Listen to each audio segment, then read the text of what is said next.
Toland here as well. It's Liam, it's a remarkable achievement given the kind of general air of flatness. Maybe that's the wrong word to use, but certainly there was a sense that a championship is in the bag and that's all well and good, but that's not what 2018 is about, really. Yeah, I was very emotionally in a weird place when I left the game, because yet another bonus point win for Ireland. Ireland managed to do two really good things in the game. They started off much wider than I'd expected. I was hoping that they wouldn't go to CJ Stander too early, and they put it out to their props, Cian Healy and Tyke Furlan, out in the middle of the park, and I thought it was fantastic what they were trying to do. Dan Levy in that environment I thought was absolutely sensational in the opening quarter. But then all of a sudden Scotland started to develop some sort of momentum, and whether it was an accident design or where the Irish leadership decided it, they concertinaed right back in and went to their power game. And I suppose the key contrast was how Scotland tried to score a try off a line-up maul using about 10 or 11 players, and Ireland on two occasions at two opportunities, and they executed both line-up mauls with ruthless efficiency. The other part of the game obviously coming in was how appalling England were in the breakdown in Edinburgh, and how I felt that Ireland would not be as sloppy as England have been. And that, of course, was a massive part of it as well. And not to mention the pressure they put on Scotland. But I suppose on a final part, my emotion was, look, when I'm coaching kids, I'm trying to get them to do partly what Scotland are doing. And then you like to see them get the reward. You like to see them get a score. And I didn't want Scotland to win, obviously, but I wanted them to be rewarded for their play, which was going to put further pressure on Ireland, which would be more interesting for me to watch. In the end, there was at no stage really were Scotland going to win that game. And Ireland deserve enormous credit for having come through France and Paris and obviously the subsequent games in the manner which they've done. But it seems that the Joe Schmidt methodology is just too much for the Six Nations. 19 points out of 20 on the board is the other aspect here. Eddie, I think we almost need you with your insight to remind us just how bloody difficult an achievement this is on Joe Schmidt's part and the team, because in some respects they're making it look easy. Yeah, I think it goes back to the old story about the momentum in the championship. You know, like that drop goal in Paris, you get a sense that maybe this year is our year. You know, that kind of almost kicks into your head, because you get out of those other jail cards on the first day of the championship, you start to think. And then I think the 3 home games were important. Certainly, you know, we were always going to do a number on Italy, and I think we did a great job on Wales. But I think it's interesting that I suppose the way the team are playing has got tighter, in not tactically, but in terms of how their execution. They've got more accurate in their executions. They've got more ruthless in their finishing, and there's almost this inevitability about Ireland now. When they get into your 22, they're going to score, you know. And that's fairly suffocating for a lot of teams. Like, teams find it very hard to deal with. And I always thought we'd win last Saturday. I believe we were good enough to beat Scotland. I sensed we would get the bonus point tries once we got moving, once we got going. The question for me was, would Scotland be able to score against us? And they didn't. Possibly through some fault of their own, to be honest, but that's the way it panned out. And I think the try before half-time was colossal. Like, they were still probably going to half-time thinking this game is on, but I think the two change rooms at half-time would have been poles apart. Yeah, that's 2 games in a row now Ireland have scored massively important tries just before the break. And you mentioned the Scottish chances, the 2-on-1 where Sexton did what he could, but Hugh Jones missed through that passes. That felt like a huge let off, especially the way that first 15-20 minutes of the game was going, Eddie. And you mentioned though that besides that they didn't manage to score, Scotland. Was Ireland's defence markedly better? A lot of people have pointed to Gary Ringrose in particular.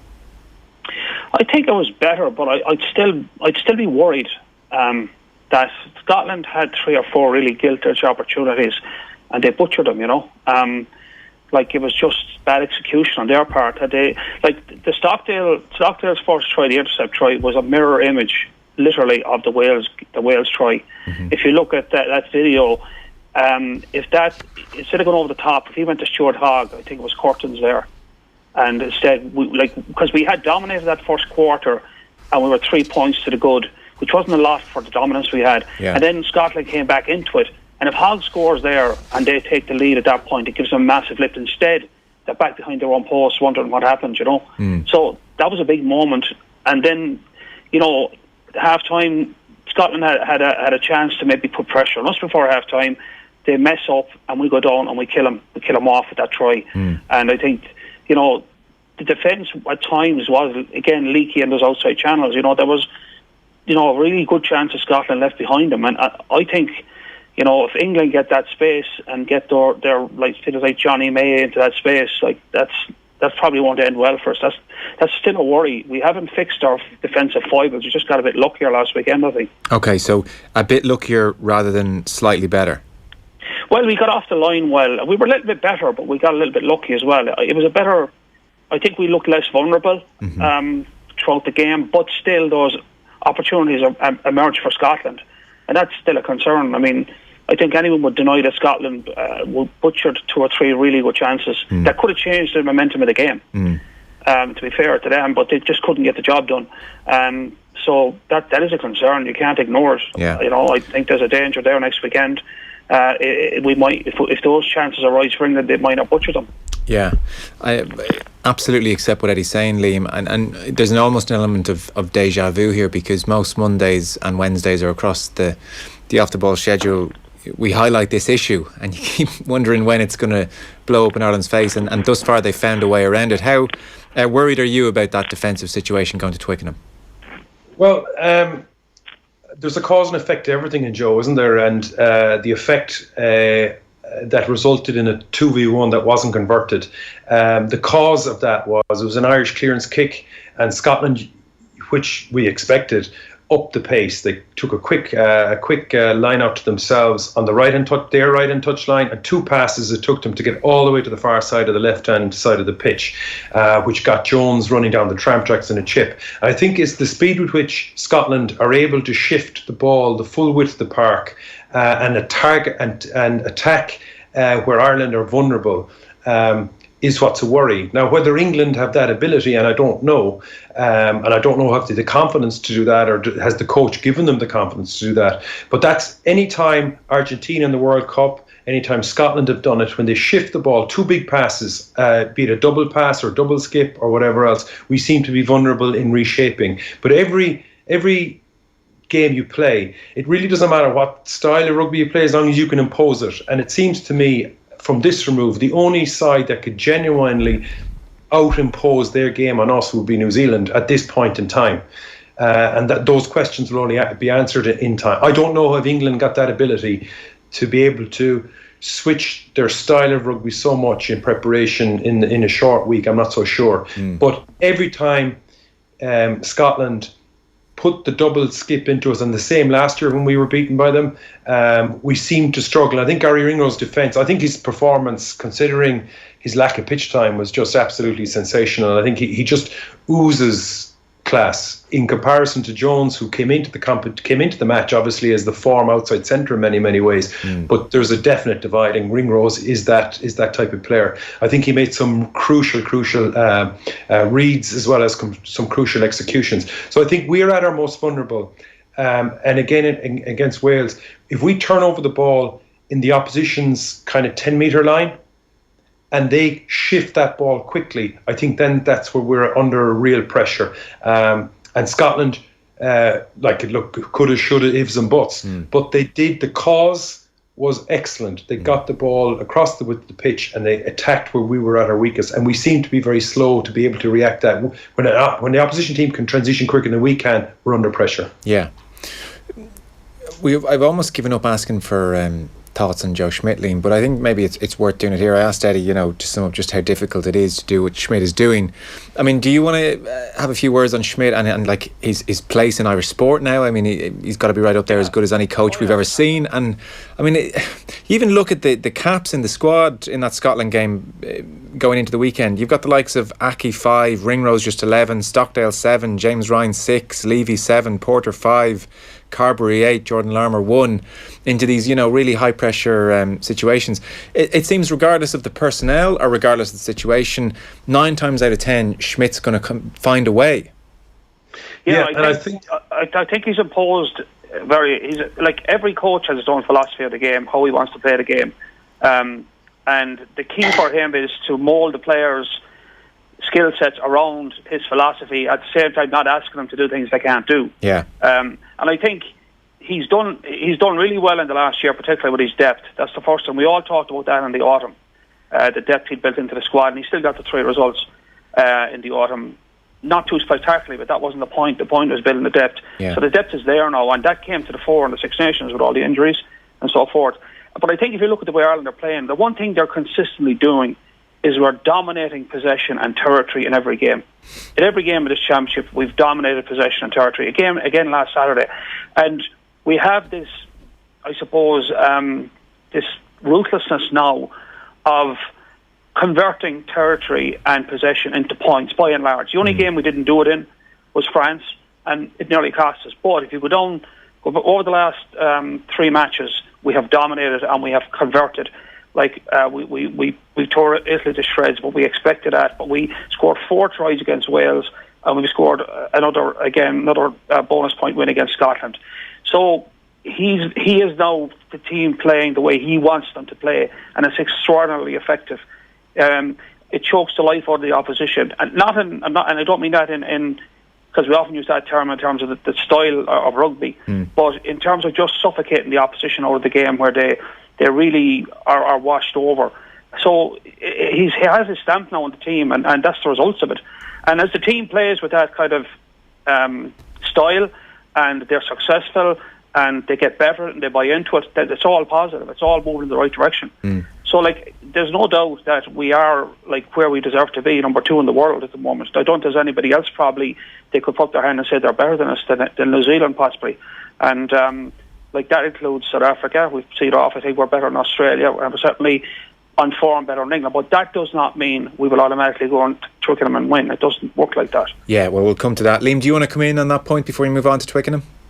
Yeah, I think that, Joe, for me, the first time I really saw it was when Rhys Ruddock came on as a late starter at open side for Ireland against South Africa a few seasons ago. I think Chris Henry cried off injured, and for anyone who was at the game, they wouldn't have noticed any difference. There was a guy who's traditionally a blindside wing forward. He comes along and he just fit into the system. And I was sitting there watching him, obviously as a former back row myself, and looking at him going, you can't really pick out the difference between Chris Henry and Rhys Ruddock, and they're 2 totally different positions in many ways.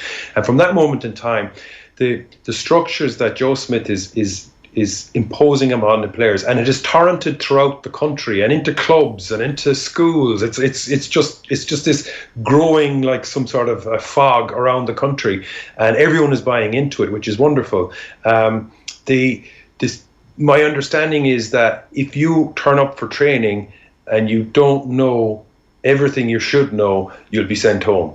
The level of homework, the level of expectation that is being imposed upon players is enormous, which means then when a player like Rhys Ruddock gets a very late call to start, that he will know his role and his job inside out. And look at Jordy Murphy, who came on, who if you think of all the players that could have been available, like Jordy Murphy is probably, certainly in Leinster you could argue he's 3rd, 4th choice open side, Sean O'Brien, Dan Levy, Josh van der Fleer and Jordy Murphy somewhere there. Yet he can come up that level, and he did a huge impact when he came on. So it seems that players, the 50th player in line is buying into this, and that's kind of unusual. And maybe, Eddie, I don't know how far back, how much confidence would you have had with players who are like number 60 in line, or it seems that the Irish players now coming from the provinces realise they come into the hotel on a Sunday evening and they actually come in earlier than they're supposed to, just to get the homework done. Yeah, to hit the laptops. You understand the detail that they need to have, and it's a relatively simple game as well, but it is relentless and. Poor old Scotland just couldn't cope with it. Yeah, Eddie, I'll come back to you on that in just a second. We've taken a very short break, and we obviously want to look ahead to what's going to happen at Twickenham. Our Six Nations coverage and Off the Ball is with thanks to Vodafone, official sponsors of the Irish rugby team. We all belong to the team of us. More from Eddie and Liam in just 1 second. Monday Night Rugby on Off the Ball. With Vodafone, official sponsors of the Irish rugby team. We all belong to the team of us. And welcome to today's racing at Cheltenham, and they're off. The Irish Mirror, today's favourite, is already out in front, but each and every day there's interviews with riders on the inside, followed by views from traders, and coming through is our resident tipster, alongside live information on the day as they come into the final. Get into Cheltenham. Get into the Irish Mirror. In print and online at irishmirror.ie. At Bruce Betting, we're giving you more. More specials, more enhanced offers, more cashbacks and more markets. All on our easy-to-use iOS app. Download it now. Bruce Betting, giving you more. In-store, online and now on your phone. Please gamble responsibly. Hi, Mark Kellett, CEO with Magnet Networks. How fit is your business for growth? Gareth here from Body Right Physiotherapy. I got my business fit with Magnet Networks office in a box, which meant that when I moved premises, I could keep my phone numbers and my customers, have lower bills and simpler access to services across my 2 sites. Business fitness is all about finding the right plan, and I found mine with Magnet Networks. We work with our customers every day to make sure their broadband, phone and cybersecurity services are fit for their business. See magnetnetworks.com. At Expert Electrical, we make recycling easy by taking your old appliances back for free. Our latest catalogue is out on Friday and it's packed with amazing offers. See in-store and online for details. With 67 stores nationwide, there's a local expert near you. Find yours at expert.ie. Hi, I'm Jamie Heaslip, and when I'm not playing rugby, I get involved in businesses with bright ideas. They don't get much brighter than Urban Volt, the energy efficiency company. If you have an industrial, manufacturing or warehousing facility, Urban Volt can save you 75% on your energy bill with no upfront cost to your business. It works like this. Urban Volt installs new LED lighting at their expense and they share the savings with you. LED lighting that pays for itself. Now that's a bright idea. Learn more at urbanvolt.com. You might be fascinated to know that soon you'll be behind the wheel of the technologically advanced Audi A6. Because now it's all yours with an exclusive APR of just 1.9%. Makes you think, doesn't it? This is a limited offer, so call your local Audi dealer today while stocks last. Audi. Vorsprung durch Technik.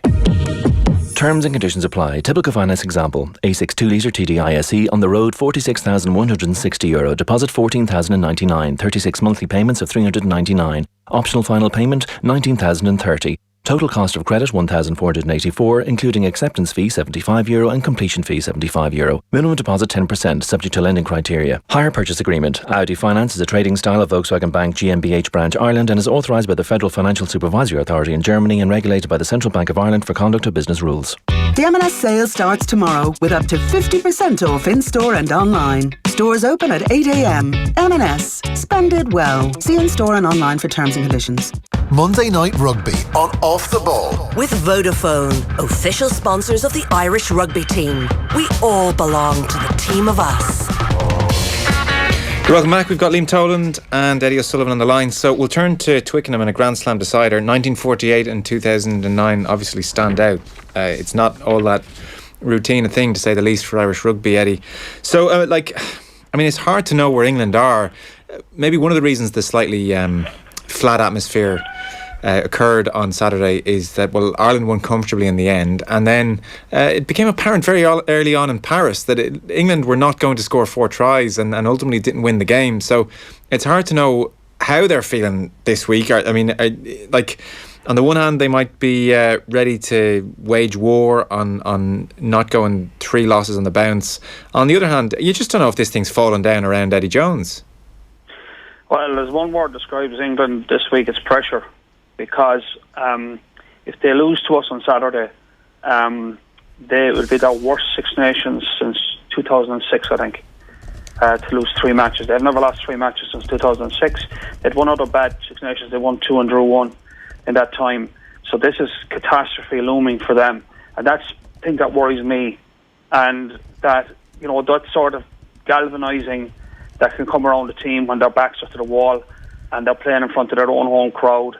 And if they beat us on Saturday, it takes massive pressure off them and Eddie Jones.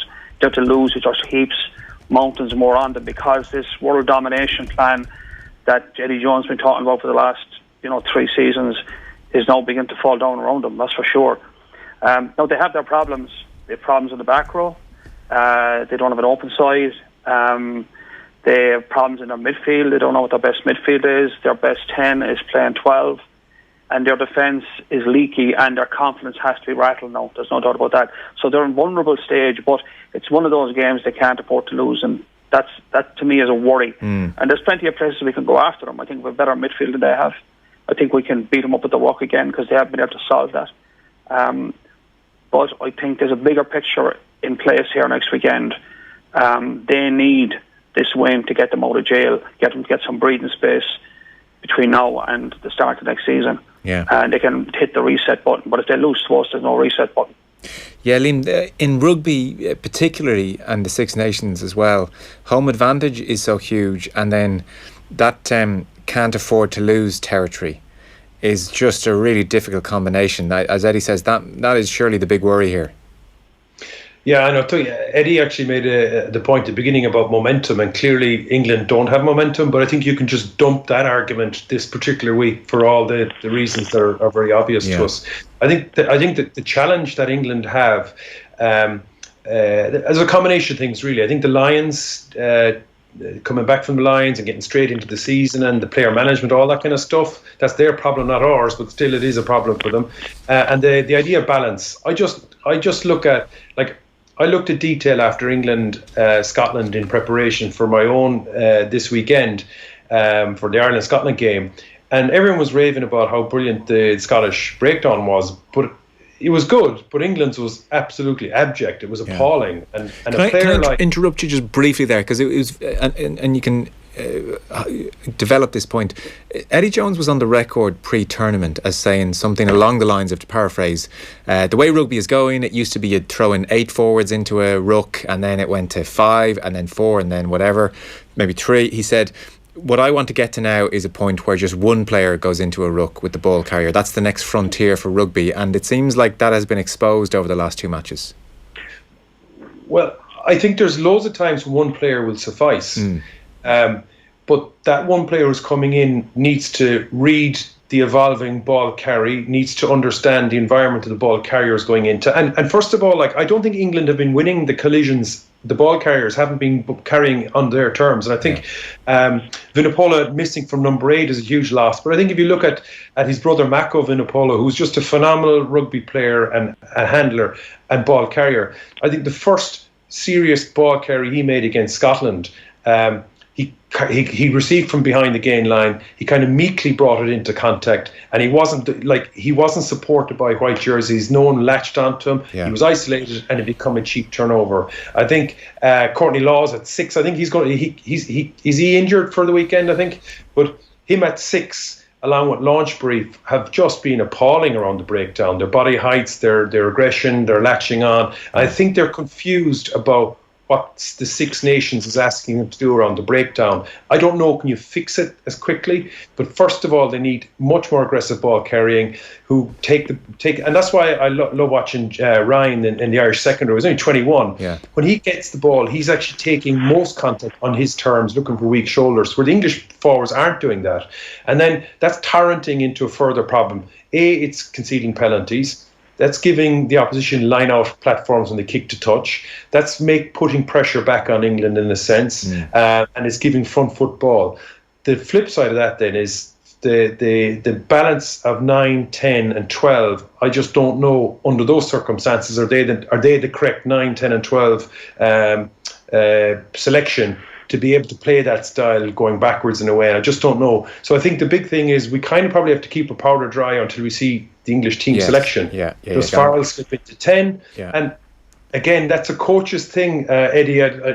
When you're facing your philosophy of rugby, when you say that Farrell is my number 12 and yet it's not working, if you refuse not to change it, are you being a silly coach? And if you don't change it, are you just being stubborn or whatever else? But it's certainly not working. And there's lots of other bits and pieces as well. Dylan Hartley is possibly available selection. I don't know, should he be picked? I look at the likes of James Haskell, who came off the bench against France, and he's a powerful ball carrier. But he's not an intelligent back row footballing, like the footballing sense that the Irish back row have are streets ahead of what James Haskell has. And then you can keep chipping away in all these little increments, and you can say, well, Ireland are in a way healthier place. than England.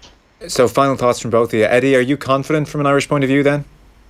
No, I'm not confident from an Irish point of view. I think we'll need to play really, really well. And we may need to score early. We may need to score a couple of times, just, I suppose, upset them, let them start believing it's not their day.